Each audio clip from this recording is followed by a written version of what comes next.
इसके मुसलमानों से ये कहना चाहता हूँ कि ओवैसी मुसलमानों को नेता नहीं है। वो एक राजनीति करते हैं, उनकी अपने एक राजनीतिक पार्टी है, वो वहीं तक सीमित है। मुसलमानों के बारे में बयान देना या उनकी हिमायत करना उनका अधिकार नहीं है। जो अपराधी है, चाहे किसी भी राज्य में है, किसी भी जाति का है, किसी धर्म का है, जिसने अपराध किया है, सजा तो मिलनी चाहिए। कांग्रेस हो या फिर ओवैसी जी हो, वो हमेशा संविधान की बात करते हैं। क्या संविधान में लिखा हुआ है कि अपराध करो? क्या संविधान में लिखा हुआ है कि पत्थरबाजी करो? क्या संविधान में लिखा हुआ है कि जमीन कब्जा करो? जो आदमी जय फिलिस्तीन बोलेगा तो वो देश का या समाज का या हमारा कैसे हितैषी हो सकता है? क्योंकि देश जान चुका है। ओवैसी जी हमेशा हिंदू मुस्लिम की बात करते हैं। मध्य प्रदेश के छतरपुर में बुलडोजर एक्शन देखने को मिला। यूपी में भी बुलडोजर एक्शन देखने को मिला। जो सपा नेता मोहित खान ने जो बच्ची के साथ दुष्कर्म किया था, उसके बाद लगातार जगह जगह अपराधियों पर बुलडोजर एक्शन जोरों शोरों से चल रहा है, खास तौर पर बीजेपी शासित राज्यों में। इसको लेकर के असदुद्दीन ओवैसी जो है MIM के अध्यक्ष हैं, उनकी तरफ से फिर से प्रतिक्रिया सामने आई है और इस बार फिर से धमकी में उन्होंने, चाहे फिर वो यूपी के CM योगी आदित्यनाथ हो या फिर मोहन यादव, उनको कहीं ना कहीं अप्रत्यक्ष रूप से धमकी देने का प्रयास किया है और कहा है कि जानबूझ करके मुस्लिमों को टारगेट किया जा रहा है और सरकार बदलेगी, इनकी सरकार ही नहीं रहेगी केवल, और आने वाले समय में जो है मुंह काला करके सड़क पर इनकी परेड कराई जाएगी। ये साथ ही साथ बीजेपी कार्यकर्ताओं को भी कहा गया है ओवैसी की तरफ से। हमारे साथ इस समय पसमंदा मुस्लिम समाज राष्ट्रीय उत्थान समिति के राष्ट्रीय अध्यक्ष एहसान अब्बासी खान हैं, इनसे बात करेंगे इस मामले में। सर, असदुद्दीन ओवैसी पहले भी धमकी दे चुके हैं कि योगी मठ में चले जाएंगे, मोदी पहाड़ों पर चले जाएंगे। अब फिर उसी लहजे में धमकी दे रहे हैं। अपराधियों पर जो बुलडोज़र एक्शन हो रहा है, जिन अपराधियों ने पथराव किया था पुलिस स्टेशन पर, उन पर एक्शन दिखाते हुए इलीगल हवेली को तोड़ा गया, 3 कारों को तोड़ा गया। ओवैसी को उस चीज़ का बड़ा दर्द हो रहा है। कह रहे हैं कि देखो ऐसा एक्शन हो रहा है, कल को इनकी सरकारें रहेंगी नहीं, इनको भी मुंह काला करके सड़कों पर हम परेड कराएंगे। लेकिन जो पथराव कर रहे हैं उस पर जो है वो उनके साथ खड़े नज़र आ रहे हैं ओवैसी। क्या कहेंगे? मैं ओवैसी के इस बयान की निंदा करता हूँ और देश के मुसलमानों से ये कहना चाहता हूँ कि ओवैसी मुसलमानों को नेता नहीं है। वो एक राजनीति करते हैं, उनकी अपने एक राजनीतिक पार्टी है, वो वहीं तक सीमित हैं। मुसलमानों के बारे में बयान देना या उनकी हिमायत करना उनका अधिकार नहीं है। मैं देश का मुसलमान, मैं पसमंदा समाज का राष्ट्रीय अध्यक्ष बड़ी जिम्मेदारी से कहना चाहता हूँ कि जो बयान दिया है ओवैसी जी ने, मैं उसकी निंदा करता हूँ। हमें ऐसे बयान नहीं देने चाहिए, क्योंकि जो अपराधी है, चाहे किसी भी राज्य में है, किसी भी जाति का है, किसी धर्म का है, जिसने अपराध किया है, सजा तो मिलनी चाहिए। आप कहते हो कि हम शरीयत को मानने वाले हैं, तो कहाँ मानते हो शरीयत को आप? या तो ना शरीयत को मानते हो, ना संविधान को मानते हो, ना देश के कानून को मानते हो, ना लोकतंत्र पर्व को मानते हो। केवल आप मुस्लिम समाज को बरगलाने की और भेदभाव की राजनीति करते हो। आप ऐसे बयानों से आप बचना चाहिए। और मोदी जी और योगी जी और चाहे छत्तीसगढ़ के मुख्यमंत्री यादव जी हों, उनको ऐसे उनके प्रति आपका बयान जो है कि काला मुंह करके हम इनको रोड पर निकालेंगे, ये संवैधानिक पद है। वो मुख्यमंत्री हैं, वो एक राज्य के मुख्यमंत्री हैं। ऐसे बयान आपको नहीं देने चाहिए। आपको ऐसे बयानों से बचना चाहिए और जो अपराधी है सज़ा मिलेगी उसको, चाहे कानून दे चाहे सरकार दे। आप भी मुस्लिम समाज से आते हैं, साथ ही साथ ओवैसी ने ये कहा कि बीजेपी जो है वो मुस्लिम समुदाय को कलेक्टिव पुनिशमेंट दे रही है, यानी कि एक साथ जो है सज़ा देने का काम पूरे मुस्लिम समाज को कर रही है। आप खुद मुस्लिम समाज से आते हैं, आप क्या कहेंगे इस पर? ये असत्य है और कहीं ना कहीं ये मुस्लिम समाज को बरगलाने की बातें करते हैं। जो भी अपराधी है, देखा उत्तर प्रदेश में, चाहे हिंदू हो चाहे मुसलमान हो, कई ऐसे हिंदू हैं जिनके ऊपर बुलडोजर चला है, कई ऐसे मुसलमान हैं जो अपराधी हैं, उनके ऊपर बुलडोजर चला है, और कई ऐसे और भी राज्यों में सभी समुदाय के लोग हैं। ऐसा नहीं है कि खासकर मुसलमान के ऊपर टारगेट किया जा रहा है। ये असत्य है और कहीं ना कहीं ओवैसी जी मुस्लिम समाज को भड़काने का काम कर रहे हैं और देश में एक ऐसा माहौल बनाना चाहते हैं जो कि समाज के लिए भी घातक है और हमारे लिए भी घातक है। लेकिन मैं कहता हूँ, मैं मुसलमान हूँ, ना तो हिंदुस्तान के अंदर और ना ही उत्तर प्रदेश के अंदर मुसलमान को कोई खतरा है। मुसलमान सुरक्षित है, मुसलमान अपना व्यापार कर रहा है, अपना कारोबार कर रहा है।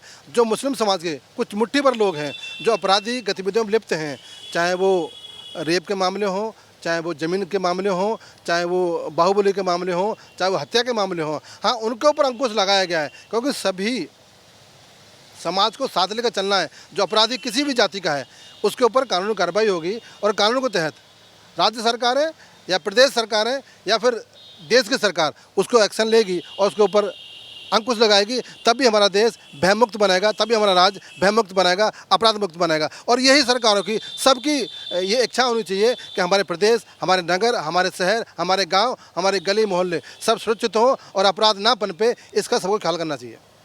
इसी बीच ओवैसी ये भी कह रहे हैं इस बुलडोज़र एक्शन को लेकर के कि जो भी एक्शन लिया जा रहा है ये संविधान के खिलाफ है, लेकिन जो भीड़ जा कर के पथराव करती है और वो भीड़ पुलिस स्टेशन पर गई, पथराव किया, एफआईआर कराने के नाम पर गए, हाथ में डंडे थे, पत्थर थे, लोहे की रॉड थी और 2 पुलिसकर्मी घायल भी हुए। अगर पुलिस सूझबूझ से काम न लेती और भी कैजुअलिटी की संख्या बड़ी हो सकती थी। पुलिस कर्मियों के प्रति कोई संवेदना नहीं है ओवैसी की, लेकिन यहाँ पर इनको जो पथराव हुआ उसमें संविधान की जो है असुरक्षा नहीं दिखी, लेकिन इस पर जो है वो कह रहे हैं कि ये संविधान खतरे में आ गया है। कांग्रेस हो या फिर ओबीसी जी हो, वो हमेशा संविधान की बात करते हैं। क्या संविधान में लिखा हुआ है कि अपराध करो? क्या संविधान में लिखा हुआ है कि पत्थरबाजी करो? क्या संविधान में लिखा हुआ है कि ज़मीनें कब्जा करो? क्या संविधान में लिखा हुआ है कि क्या करो? क्या संविधान में लिखा हुआ है कि बेटियों की साथ बलात्कार करो? शर्म आनी चाहिए।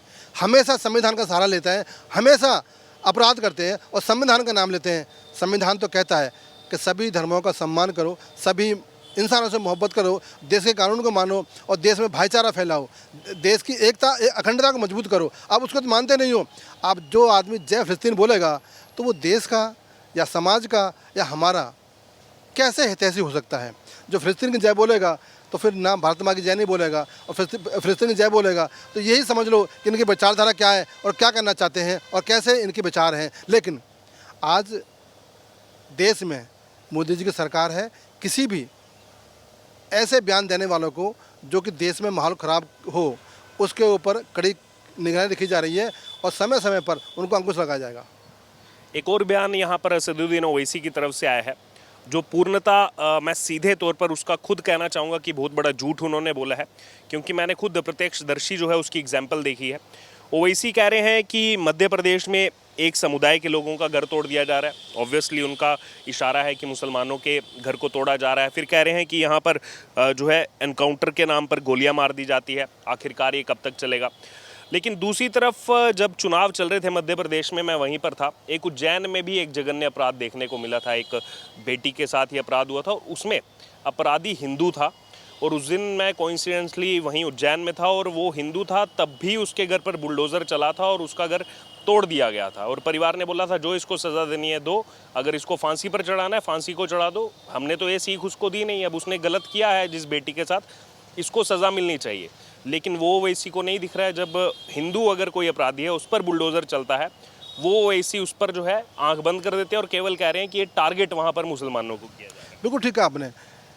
अभी आपने कहा है कि हिंदू परिवार के ऊपर जिसने अपराध किया था उसके ऊपर बुलडोजर एक्शन हुआ, लेकिन मैंने देखा है हिंदुस्तान के अंदर किसी हिंदू संगठन ने या किसी हिंदू नेता ने उसका समर्थन नहीं किया, उसका बचाव नहीं किया।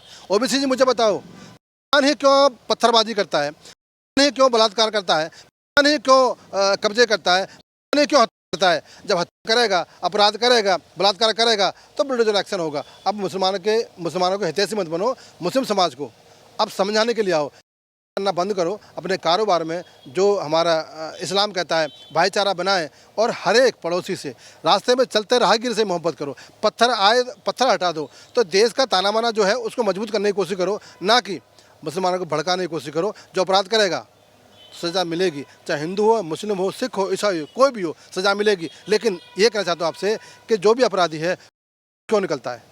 एक आखिरी छोटा सा कमेंट, ओवैसी ने जिस हिसाब की बात की है कि सरकार बदलेगी उसके बाद ये होगा और आपको आपके घरों पर बुलडोज़र चलेगा और कालिख जो है लगा करके सड़कों पर घुमाएंगे, क्या आपको लग रहा है कि वाकई में एआईएमआईएम का इतना वर्चस्व है कि उसकी सरकारें राज्यों में बने? क्योंकि जिस गढ़ से आते हैं वहाँ पर भी 1 या 2 सांसद मुश्किल से जीतते हैं, 1 या 2 कुछ विधायक इनके जीतते हैं और कहीं भी एक आधा कोई सीट जीत जाए, कुछ ऐसा बड़ा वर्चस्व इनका कोई सीटों में परिवर्तित होता तो नज़र नहीं आता। आपकी क्या राय है? ये इनके सपने हैं मोरी लाल के। सपने देखना अच्छी बात है, सपने देखो, परंतु जो इनकी मंशा है मुझे तो नहीं लगता कि आजीवन इनका कोई राज्य में अपना मुख्यमंत्री बनेगा। देश तो छोड़ो, इनके अपने राज्य में अगर अपना मुख्यमंत्री बना लें या स्वयं मुख्यमंत्री बन जाएं तो बहुत बड़ी बात होगी, क्योंकि देश जान चुका है। ओवैसी जी हमेशा हिंदू मुस्लिम की बात करते हैं, हिंदू मुस्लिम लड़ाने की बात करते हैं। इनका एक भाई है जो पिछली बार ये कहता था कि मैं 15 मिनट को छोड़ दो, तो हम क्या कर देंगे थे। तो इनकी मानसिकता वही है जो जिन्ना की थी, और इस मानसिकता को देश का हिंदू मुस्लिम सिख ईसाई नकार चुका है।